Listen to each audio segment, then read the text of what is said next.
Welcome to all. அனைவருக்கும் வணக்கம்.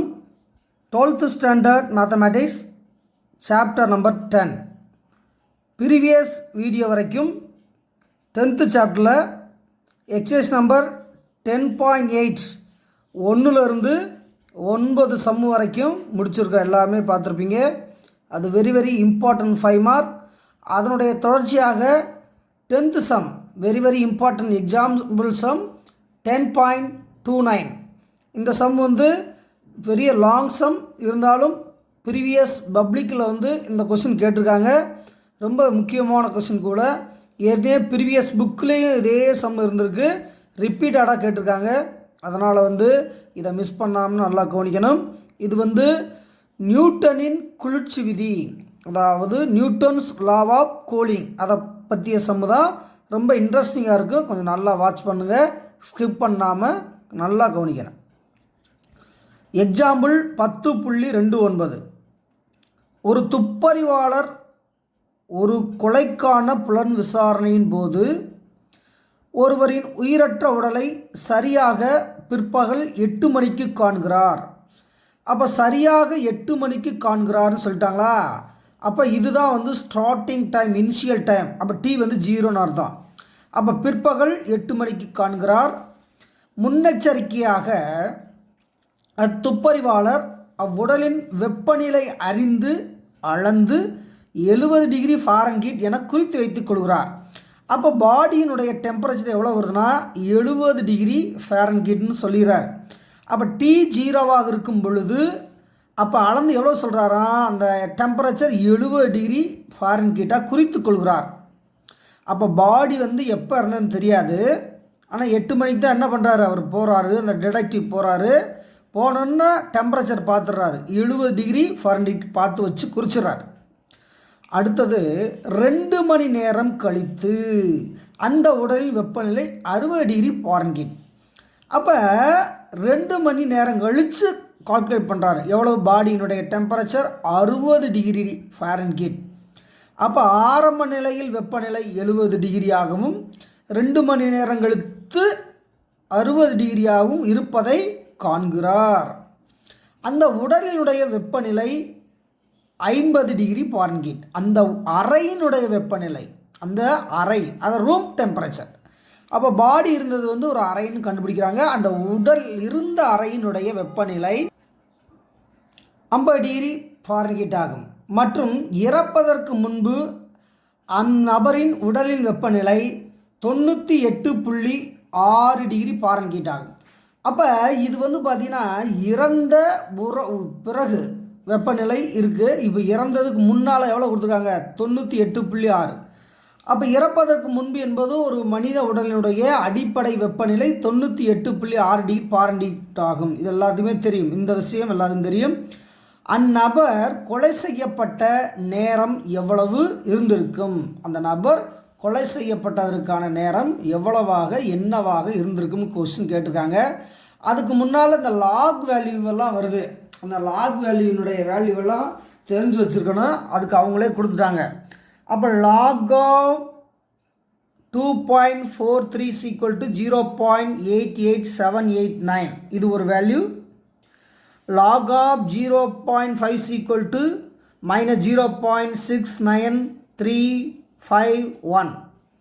அப்போ இங்கே பார்த்தீங்கன்னா 5 டெசிமல் கொடுத்துருக்காங்க.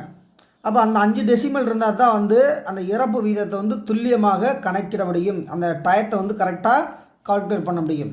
அதனால் ரொம்ப சிம்பிள் சம் தான், ரொம்ப ஈஸியான சம்மு. Example 10.29. In a murder investigation, a corpse was found a detective at exactly 8 p.m.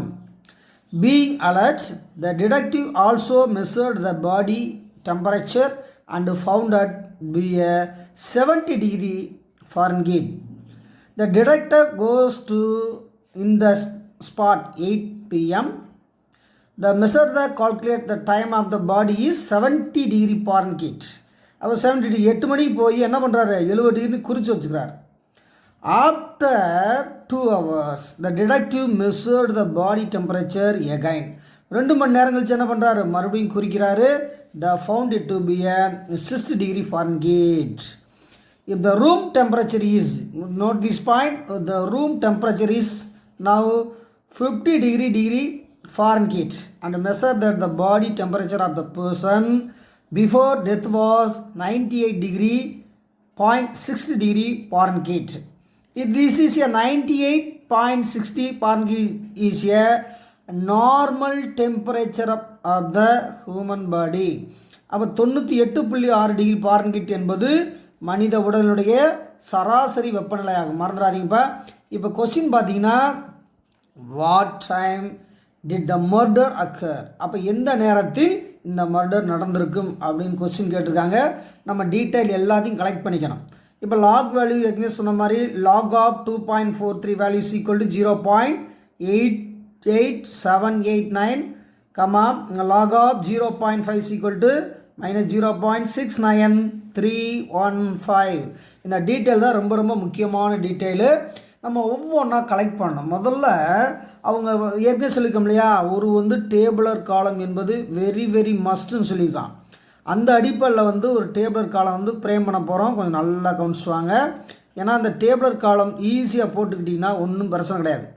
இது டைம்னு வைங்க, ஏற்கனவே சொல்லாதான் நேரம். இது டெம்பரேச்சர், இதெல்லாம் கரெக்டாக எழுதிக்கிறணும். எழுதிட்டு டைம்னா ஸ்மால் டி வைங்க, டெம்பரேச்சர்னா கேபிட்டல் டி வைங்க.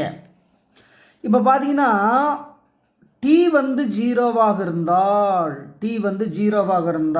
Capital T 70 degree Fahrenheit. T அவங்க 0ன்னே சொல்லலை. ஆனால் ஏன் 0 வைக்கிறோம்னா, அந்த டிடெக்டிவ் போன டைம் 8 மணிக்கு போகிறாரு. அப்போ 8 மணிக்கு போகிற நேரம் தான் அவர் ஸ்டார்டிங் டைம். அப்போ இது 0ன்னு வச்சுக்கணும். அப்போ 8 மணின்னு யாரும் வச்சிடாதீங்க. அது 8 மணி என்பது 0வை குறிக்கும். ஏன்னா பாடியை ஃபஸ்ட்டு கால்குலேட் பண்ணக்கூடிய டைம் தான் starting time, initial time. Therefore T value 0. அப்போ டி 0வாக இருந்தால் temperature of the body equal to எவ்வளவு, 70 டிகிரி ஃபாரன்ஹீட். அதுக்கடுத்து அந்த டிடெக்டிவ் அந்த துப்பறிவாளர் என்ன பண்ணுறாருன்னா 2 மணி நேரம் கழித்து பாடியை மெஷர் பண்ணுறார் எவ்வளவு டெம்பரேச்சர் இருக்குன்னு. அப்போ கண்டிப்பாக டெம்பரேச்சர் குறையும், எல்லாத்துக்கும் தெரிஞ்சால் தான். ஆஃப்டர் 2 hours, அப்போ 2 மணி நேரம் கழிச்சு, அப்போ 2 மணி நேரம் கழிச்சு பாடி ஆஃப்டர் டெம்பரேச்சர் எவ்வளோ இருக்குது, டெம்பரேச்சர் 60 டிகிரி ஃபாரன்ஹீட். எல்லாம் தெரியும். இந்த சம்மிலே கூட நீங்கள் பார்க்குறதுனாலும் பார்த்துக்கலாம். ஏன்னா சம்மில் பார்த்தீங்கன்னா ஸ்டார்டிங்கில் 70 டிகிரியாக இருக்கிறது, ஆஃப்டர் 2 hours எவ்வளோ இருக்குது, 60 டிகிரியாக இருக்குது. அதை தான் நோட் பண்ணி வச்சுருக்கோம். அதுக்கடுத்து தேர்ட் பாயிண்ட் என்ன எழுத போகிறோம்னா, பாடியினுடைய ஒரிஜினல் டெம்பரேச்சர் டி எவ்வளவு, 98.6 டிகிரி ஃபாரன்ஹீட். அப்போ இது நம்மளுக்கு கண்டிப்பாக தெரியாது. இதுதான் டெத்து டைம். நல்லா கொஞ்சிக்கோங்க. இதுதான் இந்த மனிதன் இறப்பதற்கான நேரம் தான் அது. ஏன்னா நார்மலாக இருக்கக்கூடிய டெம்பரேச்சர் குறையுதுன்னா என்ன அர்த்தம், அதுதான் இறந்த டைமத்தை குறிக்கும். அப்போ இது நார்மல் டெம்பரேச்சர் தான் டி என்னன்னு கேட்டிருக்காங்க. அதுக்கு முன்னால் முக்கியமானது பாடி ஆஃப் த டெம்பரேச்சர் சொல்லிட்டோம். இப்போ ரூம் டெம்பரேச்சர் என்ன, அப்போ ரூம் டெம்பரேச்சர் எவ்வளோப்பா கொடுத்துருக்காங்க, அந்த அறையினுடைய வெப்பநிலை சரௌண்டிங் டெம்பரேச்சர் என்பது 50 டிகிரி ஃபாரன்ஹீட். 50 degree Fahrenheit. இந்த சம்மை சுருக்கமாக சொல்லிடலாம் பாருங்களேன். அப்போ ஆரம்ப நிலையில் அந்த பாடியினுடைய டெம்பரேச்சர் 70 டிகிரி, 2 மணி நேரம் கழித்து அந்த பாடியினுடைய டெம்பரேச்சர் 60 டிகிரி. அப்படி என்றால் 98.6 டிகிரி ஃபாரன்ஹீட்டுடைய மனிதனுடைய அந்த டைம் எவ்வளவு, இதுதான் இது இந்த டைம் கண்டுபிடிச்சிட்டாவே டெத்து டைம் கிடச்சி போயிடும். ஞாபகம் வச்சுக்கோங்க. அப்போ சரௌண்டிங் டெம்பரேச்சர் எவ்வளவு, 50 டிகிரி ஃபாரன்ஹீட். இது ஒரு பையன் நல்லா தெளிவாக எழுதிட்டான்னா எல்லாமே சக்ஸஸாக முடிஞ்சிடும். இது ரொம்ப ரொம்ப இம்பார்ட்டன்ட் சம்னு ஏற்கனவே நிறைய தடவை சொல்லியிருக்கோம். ஞாபகம் வச்சுக்கோங்க. இது எந்த விதிப்படி பயன்படுகிறதுனா, நியூட்டனின் குளிர்ச்சி விதிப்படி பயன்படுகிறது. இதுதான். அப்போ நியூட்டனின் குளிர்ச்சி விதிப்படி, நியூட்டனின் குளிர்ச்சி விதிப்படி தான் செய்ய போகிறோம். By Newton's law of cooling. நியூட்டனின் லா ஆஃப் கூலிங்னா என்ன, அதாவது dt/dt is proportional to T minus எஸ்ன்னு ஏற்கனவே ப்ரீவியஸ் கிளாஸ் சொல்லிக்கோமா. அதாவது ஒரு பொருளினுடைய வெப்பநிலையில் ஏற்படும் மாற்றமானது இரண்டு வெப்பநிலைக்கும் வித்தியாசத்துக்கு நேர்வீதத்தில் இருக்கும். The rate of change of temperature is proportional to the difference between the temperatures. Difference between the temperature. This is the Newton's law of cooling. We know that. எல்லாத்துக்குமே தெரியும் நியூட்டனின் குளிர்ச்சி விதிப்படி என்பது. இதே அழுத்தி சொல்கிறீங்கன்னா இந்த பாடத்தை வந்து நீங்கள் படிச்சுட்டு குளிர்ச்சி விதினா என்னன்னு தெரியாமல் போயிடக்கூடாது. அதனால தான் இவ்வளோ சொல்லிகிட்டு இருக்கேன். அப்போ வெப்பநிலையினுடைய மாறு வீதமானது இரண்டு வெப்பநிலைக்கு மாறு வீதத்துக்கு நேர்வியத்திருக்கும். இந்த டிஃபரன்ஸ் என்னென்னா body temperature minus surrounding temperature. அப்போ பொருளின் வெப்பநிலை மைனஸ் சுற்றுப்புற சூழல் வெப்பநிலை. இதுக்கு எங்கேயும் ப்ரூஃப் போட்டோம் இல்லையா? கண்டிப்பாக நீ ப்ரூஃப் வெளித்தானும். அப்போ DD by T DT proportional to all T minus எஸ்ஸை வந்து is equal to K into T minus எஸ்ன்னு வைக்கணும்னு ஏற்கனவே சொல்லியிருக்கோம். இந்த ப்ரொபோஷனல் கேன்சல் பண்ணக்கூடிய ஒரே வாய்ப்பு வந்து கே தான். அதுக்கடுத்து இன்டகிரேஷன் பண்ணுறதுக்கு ரெண்டு பக்கமும் என்ன பண்ணணும்? இன்டர்சேஞ்ச் பண்ணணும். அப்போ DD by T minus S equal to K into dT. Taking integral on both sides. இரு பக்கமும் இன்டகரல் எடுங்க. அப்போ அது இடைவெளியும் தொகைக்கான அப்போ DD by T minus S equal to K into integral dT. அப்போ இதோட இன்டகரல் ஏற்கனவே நம்ம பல தடவை சொல்லிட்டோம். அப்போ இதனோட இன்டகரல் எவ்வளோப்பா? Log of T minus S equal to K into integral DT என்பது டி ப்ளஸ் கான்ஸ்டன்ட் வழக்கமாக சேர்ப்போம். This is a arbitrary constant, மாறக்கூடிய கான்ஸ்டன்ட் ஆகும். இப்போ வந்து லாகை எடுக்கணும்னா நம்ம என்ன பண்ணணும்? இ பவரில் எழுதணும்னு சொன்னோம். அப்போ e power log of T minus S equal to e power KT plus C. E power KT plus C. அப்போ ஈக்கு மேலே லாக் வந்து அது கேன்சல் ஆயிருமா? அப்போ T minus S equal to e power KT plus C. அப்போ e power KT எப்படி பிரிக்கலாம்னா e power KT plus e power C.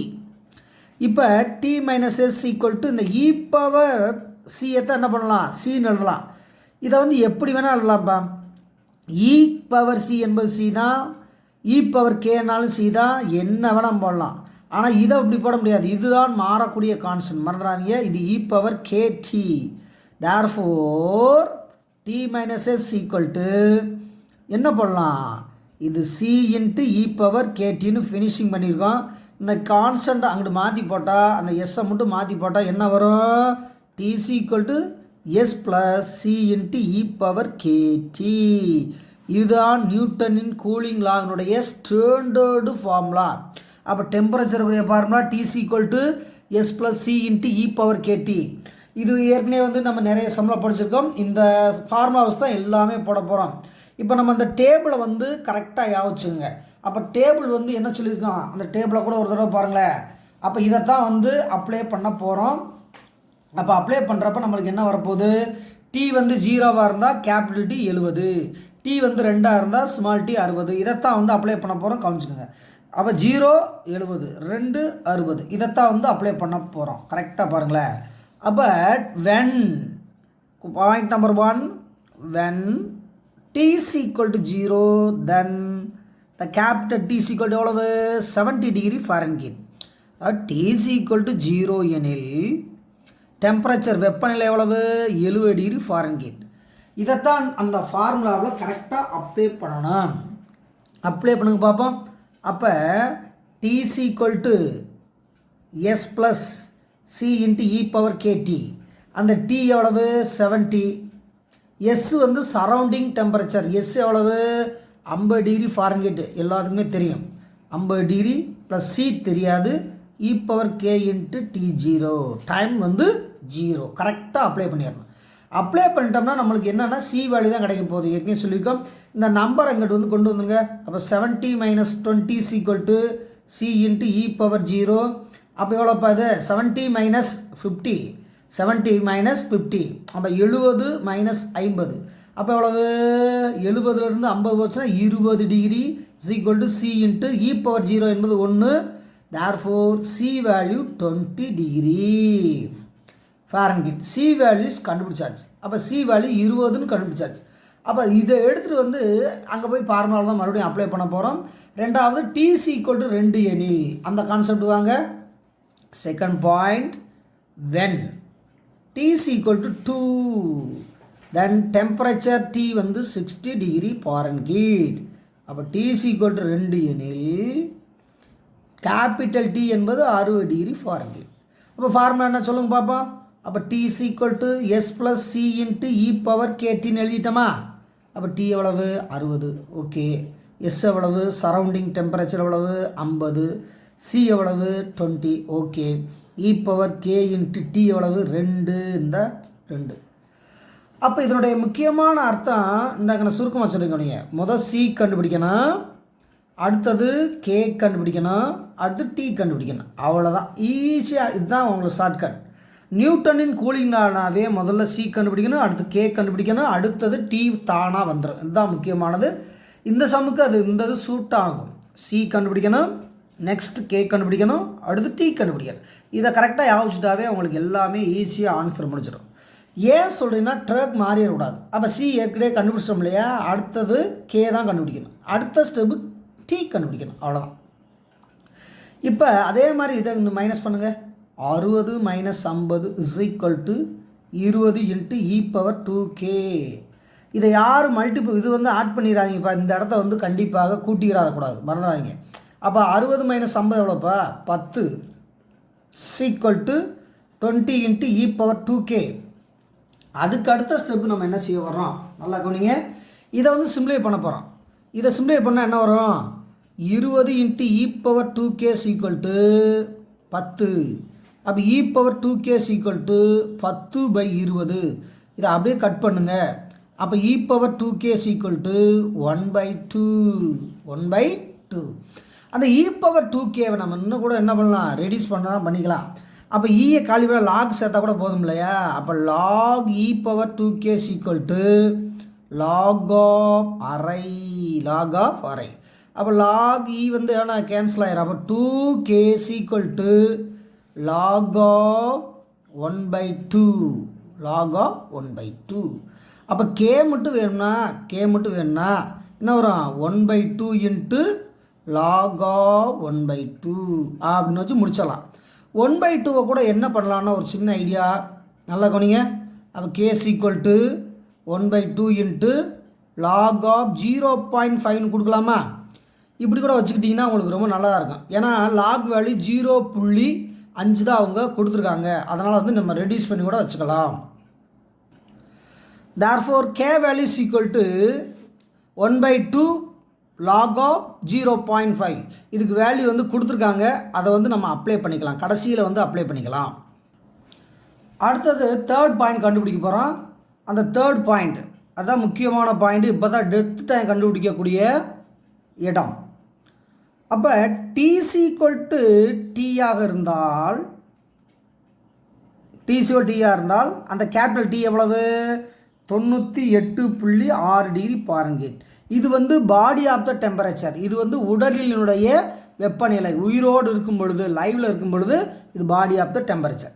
இதுதான் ரொம்ப இம்பார்ட்டன்ட் பகுதி. ஏன்னா இதை வச்சு தான் வந்து நம்ம வந்து டைமே கண்டுபிடிக்க போகிறோம். இப்போ எழுதலாமா. அப்போ T is equal to S plus C into E power KT. இது என்ன பண்ணலாம், T எவ்வளவு 98.6 is equal to S surrounding temperature எவ்வளோப்பா கொடுத்துருக்கோம், சுற்றுப்புற சூழல் 50 ப்ளஸ் C எவ்வளோப்பா, C அதெல்லாம் முதல்ல நம்ம கண்டுபிடிச்சோம். C எவ்வளோ கண்டுபிடிச்சிருக்கோம் 20. E power K into T தெரியாது, அதான் கண்டுபிடிக்க போகிறோம். இந்த K வேல்யூ இங்கே இருந்தாலும் இதை கடைசியில் தான் அப்ளை பண்ண மறந்துடாதீங்க. ஆரம்பத்தில் அப்ளை பண்ணிடாதீங்க. இதை வந்து கடைசியில் தான் வந்து நம்ம யூஸ் பண்ண போகிறோம். இதிலேருந்து ஒன்றும் இல்லை, டயத்தை வரை கொண்டு வந்து கால்குலேட் பண்ணிக்கோங்க. அப்போ இதை வந்து இடம் மாற்றி போடலாமா. அப்போ 98.6 minus 50 is equal to 20 into E power KT. அப்போ 98.6லேருந்து 50 போச்சுன்னா எவ்வளோப்பா. அப்போ 98.6லேருந்து 50 போச்சுன்னா 48.6 is equal to 20 into E power KT. இதுலேருந்து T தான் வந்து நம்ம வந்து உருவாக்க போகிறோம். நல்லா கொஞ்சிட்டே வாங்களே. அப்போ 20 into E power KT is equal to 48.6. அப்போ இ பவர் கேடி வேணும்னா எப்படி போடலாம்? 48.6 எவ்வளோ போடலாம்? 20. இதை என்ன பண்ணால் கண்டிப்பாக நீ டிவைட் பண்ணி தான் ஆகணும், வேறு வழி இல்லை. அப்போ எப்படி அடிக்கலாம்ப்பா? பைத்ரெண்ட் 2ஆல் அடிச்சிடலாமா? அப்போ 2ஆல் அடித்தா எவ்வளோ வரும்? பைத்ரெண்ட் 20, 2 4 4 8 2 6. ஓகேவா? இது என்ன இந்த இ பவர் இங்கே பாருங்கப்பா, கேடி என்பது 24.3 இதை யாரும் 5ஆல் அடிச்சிடாதீங்க. 10ஆல் டிவைட் பண்ணால் ஒரு டெசிமல் பாயிண்ட் வச்சா போதும் இல்லையா? அந்த அடிப்படையில் இந்த இது வந்து வலது பக்கம் இங்கே இடம் மாறணும், மறந்துடாதீங்க. இடது பக்கம் இடம் மாற்றி போடணும் இந்த பாயிண்ட். அப்போ மாற்றினா 2. எவ்வளவு? 43. அப்போ இ பவர் கேடி. இப்போ இ பவர் நாங்கள் கே மட்டும் வேணும்னா என்ன பண்ணலாம்? லாக் எடுக்கணும்னு சொல்லியிருக்கோம். அப்போ log of e power KT is equal to log of 2.43. அதுக்கடுத்து இது கேன்சல் ஆயிருன்னு சொல்லிட்டோமா? அப்போ KT is equal to log of 2.43. அதுக்கடுத்து டி தான் உருவாக்க போகிறோம். அப்போ டி என்பது 1/k இன்ட்டு லாக் ஆஃப் 2.43. இப்போ தான் வந்து என்ன பண்ணால் நல்லா கவனிங்க, 1/k இன்ட்டு லாக் ஆஃப் 2/43. இதுதான் வந்து அந்த டைம். இந்த இடத்துல தான் வந்து நம்ம எல்லா வேல்யூமே வந்து அப்ளை பண்ண போகிறோம். என்னென்ன வேல்யூ இருக்கோ அது ஃபுல்லாத்தையும் அப்ளை பண்ண போகிறோம். அப்போ நம்மளுக்கு தேவை டைம் தானே கேட்டிருக்காங்க. அந்த டெத் டைம் வேணும்னா எல்லாத்தையும் என்ன பண்ணணும்? அப்ளை பண்ணணும். தேர்ஃபோர் டி என்பது 1/k இன்ட்டு லாக் ஆஃப் 2.43. இதுதான் வந்து டெத் டைம். அப்போ எல்லா வேல்யூவும் நீ அப்ளை பண்ணால் தான் என்ன ஆகும்? ஃபுல்ஃபில் ஆக மாறும். அப்போ எல்லா வேல்யூவும் அப்ளை பண்ணலாமா? என்னென்ன? இந்த கே வேல்யூ பாருங்கள். அப்போ கே வேல்யூ என்ன?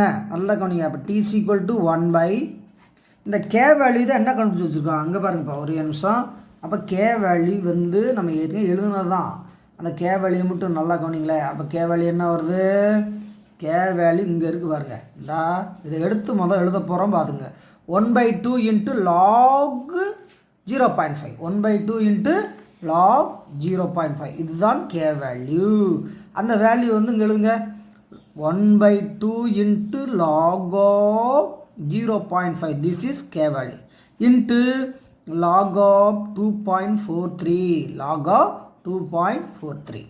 இப்போ என்ன பண்ணால் இதை முதல்ல கொஞ்சம் கொஞ்சமாக சிம்ப்ளிஃபை பண்ணால் தான் ஈஸியாக முடியும், மறந்துடாதீங்க. அப்போ இந்த 1/2 ரெசிப்ரோலாக மாற்றி போட்டால் என்ன ஆகும்னா 2/log of 0.5 into log of என்ன ஆகுது? 2.43. ஓகே, இனிமேல் வந்து அவங்க கொடுத்த வேல்யூ அப்ளை பண்ணுப்பா. அப்போ அந்த கொடுத்த வேல்யூ என்ன இருக்குது? நல்லா கவனிங்க. அந்த 2 இந்த log 2.43க்கு வேல்யூ கொடுத்துட்டாங்க. என்ன கொடுத்துருக்காங்கன்னா 0.88789. This is given. log 2.43 value கிவன்பா. இதுக்கு log 0.5ங்கிறது இங்கே பாருங்கப்பா என்ன கொடுத்துருக்காங்க? -0.69315. 69315. It is given. இந்த இது கொடுத்துருக்காங்க. இனிமேல் இந்த மைனஸ் ஏன் வந்துருக்கு தெரியுதா? நல்லா கவனிங்க. இது பாசிட்டிவ், இது நெகட்டிவ். மைனஸ் வந்து எப்போவுமே டெட்டு டைம் எப்போவுமே மைனஸில் வரும், மறந்துடாதீங்க. ஏன்னா முன்னால் நடந்ததை தான் நான் கண்டுபிடிக்க போகிறோம். அப்போ நெகட்டிவ் தான் வரும், மறந்துடாதீங்க. இதுவே நம்மளுக்கு வந்து ஒரு பாசிட்டிவ் அப்ரோச் தான், மறந்துடாதீங்க. இப்போ இந்த மைனஸ் கொடுத்துருக்காங்க. இனிமேல் இதை மல்டிபிள் பண்ணி டிவைட் பண்ண வேண்டியது நம்மளுடைய சொந்த பொறுப்பு. அப்போ 2 இன்ட்டு இது 0.8879 இந்த மைனஸ் கூட இந்த இடத்துல கூட வச்சுக்கோங்க. அப்போ 0.69315 இன்ட்டு இதை வந்து டிவைட் பண்ணால் மல்டிபிள் பை டிவைட் போடணும், மறந்துடாதீங்கப்பா. இப்போ மேலே எத்தனை டெசிமல் இருக்குது? 1 2 3 4 5. 1 2 3 4 5. அப்போ 1,00,000 மல்டிபிள் பண்ணி 1,00,000 டிவைட் பண்ணிங்கன்னா 5 0 மல்டிபிள் பண்ணி டிவைட் பண்ணால் இது முழுசாக மாறிடும், வேற ஒன்றும் இல்லை. அப்போ தான் நம்மளால் ஈஸியாக டிவைட் பண்ண முடியும். அப்படின்னா -2 இன்ட்டு இது என்ன ஆகும்னா 8 8 7 8 9 பை 6 9 3 1 5. 3 1 5. இதை மல்டிபிள் பண்ணி என்ன பண்ணணும், டிவைட் பண்ணி போடணும். அப்போ மல்டிபிள் பண்ணி டிவைட் பண்ணி போட்டால் கொஞ்சம் டைம் பிடிக்கும். டைம் பிடிச்சாவே கொஞ்சம் இதாக ஏற்கனவே வந்து இது 25 நிமிஷம் தாண்டிடுச்சு. அப்படிங்கிறப்ப இதை மல்டிபிள் மட்டும் பண்ணிவிட்டு காமிச்சிடவா, நல்லா கவனிங்க. 8 8 7 8 9 2ஆல் தான். இப்போ TC equal to -2 into 88,789 by 69,315. அதாவது இதை மல்டிபிள் பண்ணி இதை டிவைட் பண்ணணும். முதல்ல மல்டிபிள் பண்ணுவோம், முதல்ல பார்ப்போம். அப்போ 8 8 7 8 9 2ஆல் மல்டிபிள் பண்ணுங்கள். அப்போ 9 2 18, மிச்சம் எவ்வளோ இருக்குது 1. 8 2 16, 16 1 17, மிச்சம் எவ்வளவு 1. 7 2 14, 14 ஒரு 1 15, மிச்சம் 1. 8 2 16, 16 1 17, மிச்சம் 1. 8 2 16, 16 1 17. அப்போ பெருக்கியாச்சு, மல்டிபிள் பண்ணியாச்சு. அப்போ மைனஸ் 177 5 7 8 பை 69,315. அப்போ மல்டிபிள் பண்ணி சிம்பிளிஃபை பண்ண வேண்டியது உன்னுடைய பொறுப்பு. இருந்தாலும் நான் மல்டிபிள் பண்ணி காமிச்சிட்டேன். அதுக்கடுத்து இந்த நம்பரை இந்த நம்பரால் டிவைட் பண்ணேன். அப்போ இந்த நம்பரால் டிவைட் பண்ணால் அப்ராக்சிமேட் இஸ் ஈக்குவல் டு என்ன வருதுன்னா, அந்த மைனஸ் அப்படியே அப்ளை பண்ணிட்டா 2.56 மணி ஹவர்ஸில் இருக்குது. ஏன்னா டைம் வந்து ஹவர்ஸ் தான் கொடுத்துருக்காங்க. அப்போ டி என்பது -2.56 மணி ஹவர்ஸ், மணியில் தான் கொடுத்துருக்காங்க. அப்போ இது டிவைட் பண்ண வேண்டியது உன்னுடைய பொறுப்பு. இந்த மறக்காமல் என்ன பண்ணி டிவைட் பண்ணி பார்த்துறோம். அப்போ டி வந்து -2.56 மணி. இப்போ இறந்த நேரம் என்னன்னு கேட்டிருக்காங்க. அப்போ இறந்த நேரம் வேணும்னா 8லேருந்து மைனஸ் பண்ணிடணும். ஏன்னா மைனஸ்னால் என்ன அர்த்தம்னா 8 மணிக்கு முன்னால்னு அர்த்தம், பாசிட்டிவ்னா 8 மணிக்கு பின்னால்னு அர்த்தம். அப்போ இறந்த நேரம் என்பது 8 மணிக்கு முன்னால் தான் இறந்துருக்க வேண்டும். ஏன்னா 8 மணிக்கு தான் வந்து அந்த டிடெக்டிவ் வந்து ஸ்பாட்டுக்கு போகிறார். அப்போ 8லேருந்து அதை மைனஸ் பண்ணிடணும், மறந்துடாதீங்க. அப்போ எப்படின்னா இங்கே நல்லா கவனிங்க. இறந்த நேரம்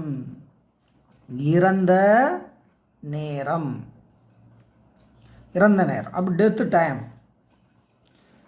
இதெல்லாம் அப்ராக்சிமேட் வேல்யூ தான். அப்போ டெத்து டைம் என்பது 8 மணியிலிருந்து இந்த 2.56 என்ன பண்ணிடணும், மைனஸ் பண்ணிடணும். அப்போ 8 என்பது முழு நம்பராக இருக்கும்.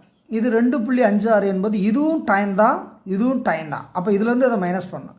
அப்போ இது வந்து பாயிண்டில் இருக்குது, இது பாயிண்ட் இல்லாமல் இருக்குது. ரெண்டுக்கு வித்தியாசம் பாருங்கள். அப்போ இப்படி பிரிக்கலாமா, 8 மணியை வந்து 7 மணி ப்ளஸ் 1 மணி 8 மணி இப்படி வேணால் பிரித்து காமிச்சிட்றேன். அதுக்கடுத்து 7 மணிலேருந்து இந்த 2 மைனஸ் பண்ணுங்கள், ப்ளஸ்ஸு இது 0.56 மைனஸ் பண்ணுங்கள். ஏன்னா அப்போ தான் வந்து உங்களுக்கு வந்து ஈஸியாக ஆன்சர் புரியும். அப்போ 7லேருந்து 2 கழிச்சு 5 மணி ஃபுல்லாக வந்துடும். ப்ளஸ் இது 1 மணியிலேருந்து 56, இதுவும் மணி தான், மினிட்ஸ் கிடையாது, மணி தான். அப்போ மைனஸ் பண்ண எவ்வளோன்னா 1 இருக்குது, இங்கே 56 இருக்குது. அப்போ ஃபுல்லாக மைனஸ் பண்ணால் என்ன கிடைக்குது, நல்லா யோசிச்சு பாருங்கள். அப்போ இந்த இடம் பார்த்தீங்கன்னா 1 மணி என்பது 60 நிமிடம், அது ஒன்று தான். அதை மைனஸ் பண்ண வேறு 56 மைனஸ் பண்ணால் 0.04 ஹவர்ஸ். இது ஃபுல்லாகவே ஹவர்ஸாக தான் கிடைக்கும். அப்போ 8 மணியிலேருந்து 2.56 மணியை மைனஸ் பண்ணிட்டா என்ன கிடைக்குது, 5.04 மணி தான் கிடைக்குது, ஹவர்ஸ் தான் கிடைக்குது. அப்போ இதை வந்து நம்ம வந்து நிமிஷமாக மாற்றினா அப்போ 5 ஹவர், இது 04 மணி என்பது 6ஆல் மல்டிபிள் பண்ணிடணும். ஏன்னா 0.6 என்பது எத்தனை நிமிடம் சமம், 6 நிமிடம் சமம் இல்லையா. அதை மல்டிபிள் பண்ணால் 6×24 நிமிடம். இதைத்தான் அப்ராக்சிமேட்டாக என்ன போட்டிருக்காங்கன்னா 5 மணி 24 நிமிடம் 5:30 புக்கில் வந்து ஆன்சராக வந்து மென்ஷன் பண்ணியிருக்காங்க. இப்போ வந்து 5 மணி அப்படியே வச்சுக்கணும்ப்பா. இந்த 4 என்ன பண்ணணும், 6ஆல் மல்டிபிள் பண்ணிடணும், மறந்துடாதீங்க. ஏன்னா 60 நிமிடம் சேர்ந்த மணி இல்லையா, அந்த பேசிஸில் வந்து இதை வந்து 6ஆல் மல்டிபிள் பண்ணால் இது வந்து நிமிஷம் மாற்றிடலாம், வேறல 5 hours 24 minutes. அப்போ இதை வந்து என்ன பண்ணியிருக்காங்க, ரவுண்ட் அப் பண்ணி 30 நிமிடமாக புக்கில் வந்து கன்வெர்ட் பண்ணியிருக்காங்க. தேர்ஃபோர் இறந்த நேரம் approximate equal to 5.24 PM, 24 PM. அதாவது death time death time is equal to approximate equal to இதை வந்து புக்கில் என்ன பண்ணியிருக்காங்கன்னா 5.30ன்னு மென்ஷன் பண்ணியிருப்பாங்க. ரவுண்ட் அப் பண்ணிக்கலாம், இல்லை இப்படியே விட்டலாம். உனக்கு தெரிய வேண்டியது இந்த 8 மணியிலிருந்து 2.56 மைனஸ் பண்ணால் எவ்வளோ வருது? 5.04. மறந்துடாதீங்க, 5.04. இதை மைனஸ் பண்ணால் நம்மளுக்கு தேவையான ஆன்சர் கிடச்சிடும். அப்போ ஆன்சர் வந்து 5.24 PM மென்ஷன் பண்ணால் போதுமானது. இந்த சம்மை பொறுத்தளவுக்கு முதல்ல சி வேல்யூ கண்டுபிடிக்கணும், அடுத்தது கே வேல்யூ கண்டுபிடிக்கணும், நெக்ஸ்ட்டு தான் வந்து டி வேல்யூ. அந்த டி வேல்யூ ஹவர்ஸாக வரும், ஆன்சர் ஹவர்ஸாக தான் வரும். அதை வந்து மினிட்ஸாக வந்து கன்வெர்ட் பண்ணலாம், இல்லைனா அப்படியே விட்டுறலாம். அடுத்த சம்மில் பார்க்கும். Thank you very much.